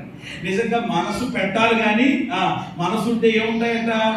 మార్గాలు ఉంటాయి. మీ వీధిలో, మనం ఉన్నటువంటి వీధిలో, మనం ఉన్న ఏరియాలో, మనం ఉన్నటువంటి ప్రాంతంలో ఏమంటే ఎవరైనా ఎవరు వృద్ధాప్యములో ఉండి ఏమండి కొంచెం ఇబ్బందికరంగా వేదకరంగా ఉంటారు కదండి, అలాంటి వారు ఎవరైతే ఉన్నారో ఎవరు మనము గమనించి ఒక రోజు నీకు ఉన్నటువంటి అవకాశాన్ని బట్టి, నీకున్న వీలుని బట్టి ఆ రోజు ఆ అమ్మను కానీ, ఆ అయ్యను కానీ, లేక తాతయ్యను కానీ, ఆ అమ్మమ్మను కానీ ఎవరు మీ ఇంటికి పిలిపించుకుని ఆ రోజు చక్కగా నీకు కలిగి ఉన్నటువంటి దాంట్లో, నీకున్న దాంట్లో చక్కగా ఎవరిని వంట చేసి చక్కగా ఆమెకు భోజనం పెట్టి, ఎవరు నీకున్నటువంటి దాంట్లో ఏదో ఒకటి ఏమండి తల్లిగారైతే ఏదైనా ఒక చీర, ఒక మంచి నూతన వస్త్రం ఏమండి, లేకపోతే ఆ తాతయ్య గారు ఆయన ఏదైతే ఏమండి కట్టుకుంటారో ధరిస్తారో అలాగున ఏమంటే కనీసం ఒక్క వ్యక్తికైనా, లేక కనీసం ఒక ఇద్దరికైనా ముగ్గురికైనా అలాగున ప్రేమ దేవుని బిడ్డలారా వారికి మనము చేయగలిగినట్లయితే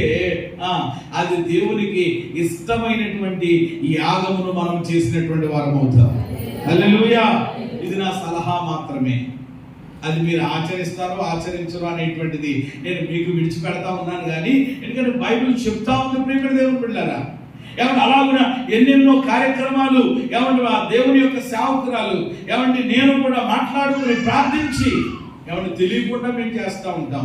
మరలా మేము వాళ్ళకి ఎలా చేసేవాళ్ళకి ఎలా చేసాం అని ఏమన్నా మరలా డబ్బు వేయించుకోవడానికి కాదు, కానీ ఏమన్నా దేవుడి కృపను బట్టి దేవుడు మమ్మల్ని ప్రేరేపించినప్పుడు అలాగనే క్రిస్మస్ దినాల్లో కూడా ఏమన్నా మా బర్త్డేలు మా పిల్లలే కానీ ఏమన్నా పాస్టర్ గారు నాది గారు వచ్చినప్పుడు ఎక్కువగా దాన్ని ఎక్కువగా చేయకుండా అలాగున ఎవరికి మనం చేస్తే బాగుంటుంది అని అలాంటి కార్యాలు చేయడం ద్వారా కూడా దేవుడి యొక్క ఆశీర్వాదాన్ని మా యొక్క జీవితాల్లో మేము చూడగలిగాం. దేవునికి స్తోత్రం కలిగిన కాక. కాబట్టి అది నిజమైన క్రిస్మస్ ఆనందం అండి.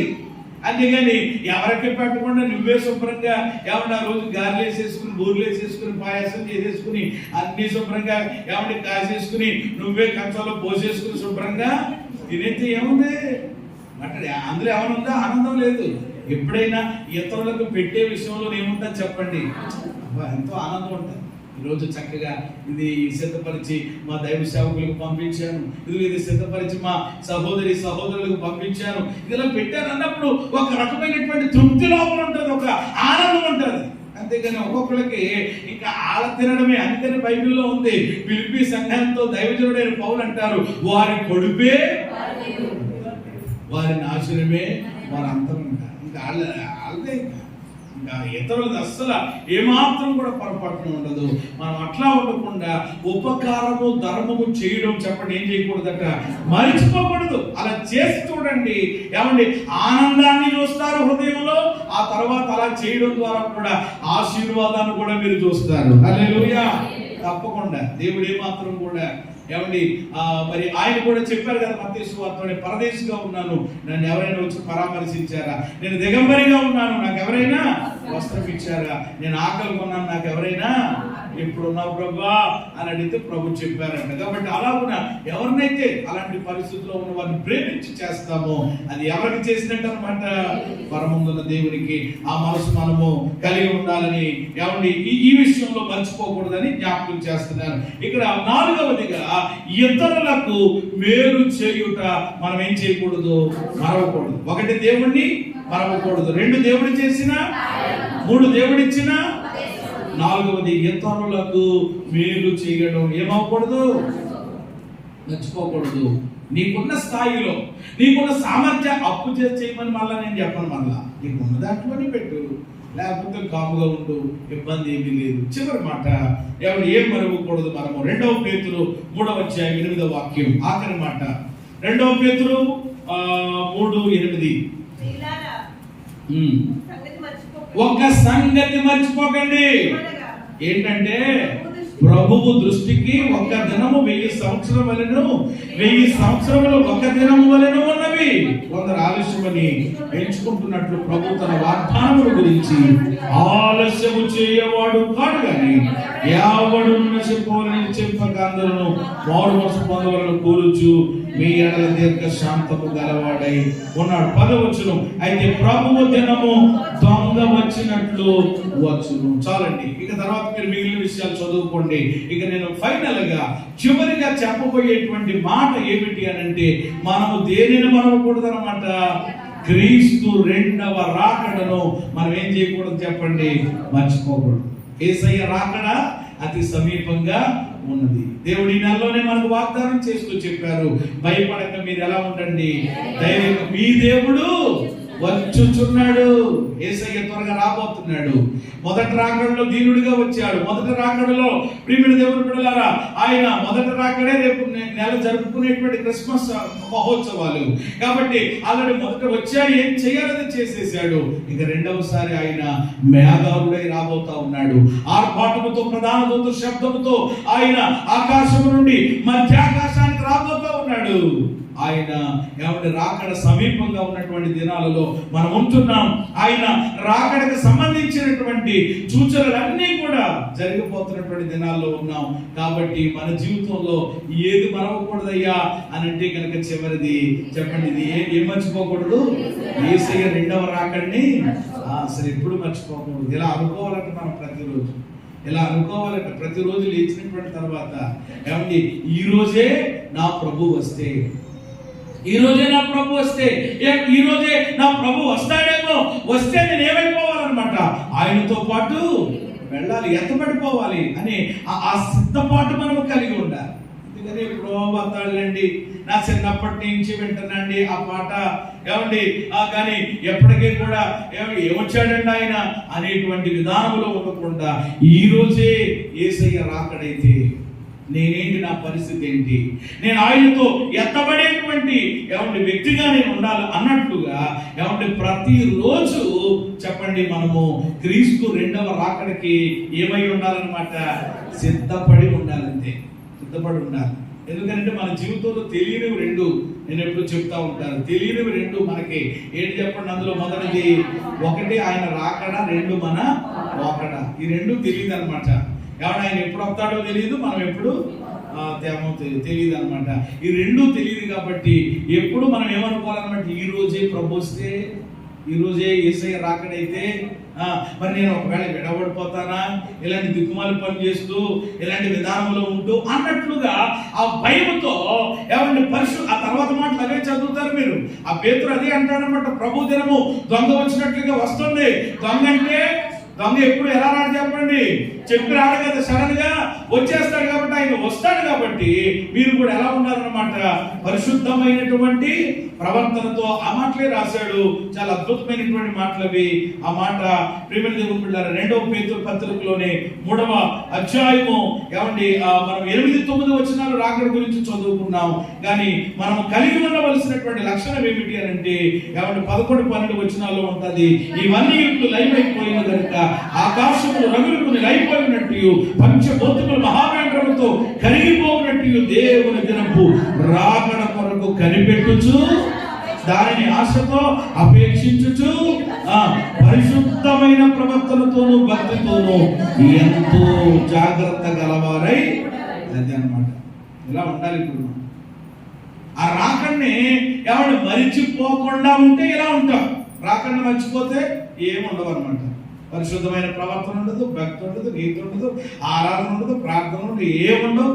అంతే. మనం ఏదో లేచామా, ఏమంటే తిన్నామా, వెళ్ళామా, మళ్ళా పడుకున్నామా, అంతే. ఇంకా కానీ ఎప్పుడైతే రాకడను గుర్తు పెట్టుకుంటామో, యేసయ్య రాకడను గుర్చినటువంటి ఆ యొక్క స్పృహ మనము కలిగి ఉంటామో, అప్పుడు ఇదిగో ఇలా ఉంటూ ఈ రోజే నా ప్రభు వస్తే ఏంటి అన్నట్లుగా ఎప్పుడు మనం రాకడ కొరకు చెప్పండి ఏం కలిగి ఉంటామన్నమాట.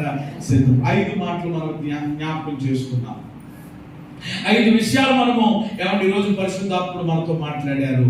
ఏమండి 115వ కీర్తనలో భక్తులు పాడుతున్నారు, యెహోవా మమ్మల్ని ఏం చేయలేదు. మనం ఆరాధిస్తున్నటువంటి దేవుడు మనల్ని ఏమాత్రం కూడా ఏం చేసేవాడు కదండి. మనం కన్నవారు మరవచ్చు, కట్టుకున్నవారు మరవచ్చు, కావలసిన వాళ్ళు ఏమండి మనల్ని మర్చిపోవచ్చు, కానీ ఆయన మాత్రం మరవడు. నీకు వచ్చిన శ్రమ ఇబ్బందులు బట్టి అనుకుంటున్నా నువ్వు దేవుడు మర్చిపోయాడని. లేదు, ఆయన ఏమాత్రం కూడా మరిచేటువంటి వాడు కాదు. ఆయన మరిస్తే నువ్వు ఇలా ఉండవు, ఆయన మరిస్తే మనం ఇలా ఉండవు. మన పరిస్థితులు ఇంకా భయంకరంగా ఉంటాయి. ఏమంటే ఆయన మరిస్తే మనం ఇంకా ఎక్కడెక్కడో ఉండాలి. అసలు ఆ ప్లేస్ లో నేను చెప్పట్లేదు, కానీ దీనికి ఏమిటి ఆనవాలు అని అంటే ఆయన మనలను ఎవరిని ఏం చేయలేదు అనమాట. ఎప్పటి వరకు మరిచిపోలేదు. ఆయన నిన్ను ఏమాత్రం కూడా మరువడు. మనం ఆరాధించేటువంటి దేవుడు ఏ దేవుడు అని అంటే మరువని దేవుడు. మరువని వాడు మరువుడు. ఏమంటే అలాంటి మరువని దేవుడిని మనం కలిగి మనం బ్రతుకుతున్నాం. ఒకవేళ ఏమంటే ఆయన మరిచాడు అని అంటే ఎందుకు మరుస్తాడు? వరకనే మరవడు.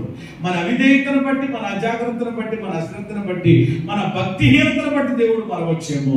అందుకని దేవుడు మరవకుండా నిత్యం మనం ఆయన జ్ఞాపకాల్లో మెదలాడుతూ కదలాడుతూ ఉండాలి అని అంటే మనము వేటిని మరవకూడదు అని 5 సంగతులు ఏమంటే మనం ధ్యానం చేసాం, నేర్చుకున్నాం. మనం వేటిని మరవకూడదు అని అంటే కనుక 1 దేవుణ్ణి మరచకూడదు, 2వది ఆయన చేసిన మేలులు ఉపకారాలు కార్యాలు మరవకూడదు, 3 మనకు ఆయన ఇచ్చినటువంటి ఉపదేశ వాక్యం మరవకూడదు, 4వది ఉపకారం ఇతరులకు మేలు చేయడం మరవకూడదు, 5 ఆయన రాకడిని. ఇవన్నీ గుర్తుపెట్టుకుందాం, మరవకుండా బ్రతుకుదాం. ఏమండి దేవుడు ఇచ్చేటువంటి గొప్ప ఆశీర్వాదాలు పొందుకుందాం. అలాంటి గొప్ప దేవుడు మనందరికీ దయచేయుగాక.